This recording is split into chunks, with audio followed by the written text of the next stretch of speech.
วัสดีกราฟิกดีไซเนอร์มาถึง EP ที่128นี้แล้วนะครับผม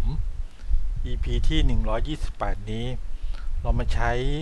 เครื่องมือ Blend นะครับผมหรือว่า Blend Effect เนี่ยมาทำรูปทรงวงกลม3มิติอย่างนี้กันดีกว่าครับทำยังไงนั้นเราไปเริ่มกันเลยครับเริ่มแรกนะครับผมเรามาที่เครื่องมือสร้างสี่เหลี่ยมกันก่อนครับ Rectangle Tool เนี่ยนะครับผมจากนั้นกดปุ่มชิปค้างไว้นะครับแล้วก็ลากสร้างรูปสี่เหลี่ยมขึ้นมาเลยครับเป็นรูปสี่เหลี่ยมจัตุรัสนะครับผมจากนั้นก็จะมาที่ Object นี้นะครับมาที่ Path ครับมาที่ Split into Grid นี้ครับผมเพื่อจะสร้างรูปสี่เหลี่ยมจัตุรัสเล็กๆย่อยๆมานะครับแถวนี้สัก3แถวแล้วก็คอลัมน์สัก3คอลัมน์นะครับก็จะได้เป็นอย่างนี้มาระยะห่างแต่ละรูปเนี่ยก็แนวนอนสักประมาณ30แนวตั้งก็สักประมาณ30แต่ถ้าเกิดเราดูแล้วเขาดูห่างกันมากเนี่ยเราก็ลองปรับสัก25ก็ได้นะครับ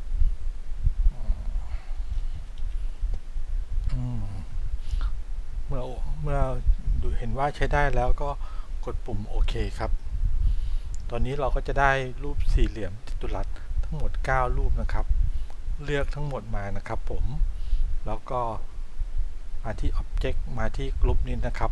เพื่อกลุ่มเขาเข้าด้วยกันทั้งหมดจากนั้นก็จะมาที่เครื่องมือ Ellipse Tool นะครับเครื่องมือสร้างวงกลมนี่ครับ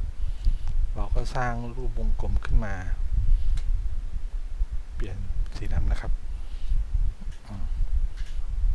วงกลมเนี่ยต้องอยู่เหนือพวกสี่เหลี่ยมนะครับผมจากนั้นก็เลือกทั้งหมดนะครับแล้วมาที่ Object เลือก Envelope Distort แล้วก็ Make with Top Object นะครับเพื่อให้รูปสี่เหลี่ยมเนี่ยเขาย้ายเข้าไปอยู่ในวงกลมนะครับเราก็จะได้รูปทรงเป็นอย่างนี้ขึ้นมาครับผมจากนั้นก็จะมาที่ Object อีกครั้ง Envelope Distort นะครับแล้วก็ Expand เขาครับเพื่อยกเลิกครับผมให้เขาเป็นรูปเอกลักษณ์ของเขาไปเลยครับจากนั้นก็มาที่ Edit นะครับเรามา Copy นะครับเพื่อทำซ้ำรูปนี้อีกครั้งหนึ่งเรามา Edit นะครับเลือก Path in Back นะครับเพื่อจะวางเขาไว้ด้านหลังนี้นะครับตอนนี้ลองย่อที่เราเพิ่งวางไปเมื่อกี้นะครับสีเขาจะเหมือนกันเราเปลี่ยนเป็นสีดำได้เลยครับ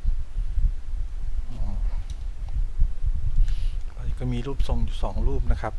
มีสีเหลืองกับสีดำทำการเลือกทั้งหมดอีกครั้งหนึ่งครับมาที่ Object นะครับมาที่ Blend ครับเลือก Make ครับผมเพื่อให้เขา Blend เข้าหากันมาที่ Object อีกครั้งหนึ่งเลือก Blend นะครับแล้วก็เลือก Blend Option นะครับเรามาที่ Specify Step นี่ครับทำการเพิ่มจำนวนของเขาครับเพื่อให้เขาดูเป็น3มิติขึ้นมาครับตอนนี้มันยังดูไม่สมูทใช่ไหมฮะงั้นลองเลือกสักประมาณ50ถ้าเกิด50นี้ก็ยังดูไม่สมูทเนี่ยสัก80ดูครับถ้าเกิดดูสมูทแล้วเนี่ยก็กดปุ่มโอเคเลยครับผมเรียบร้อยครับผมเท่านี้เราก็จะได้รูปวงกลม3มิติขึ้นมาครับผมเป็นไงครับผมไม่ยากเลยใช่ไหมครับลองเปลี่ยนพื้นหลังเป็นสีดำดูก็ได้ครับเราก็จะได้เห็นว่ารูปนี้ได้หายไปเลยครับเป็นไงบ้างครับไม่ยากเลยใช่ไหมครับสำหรับการ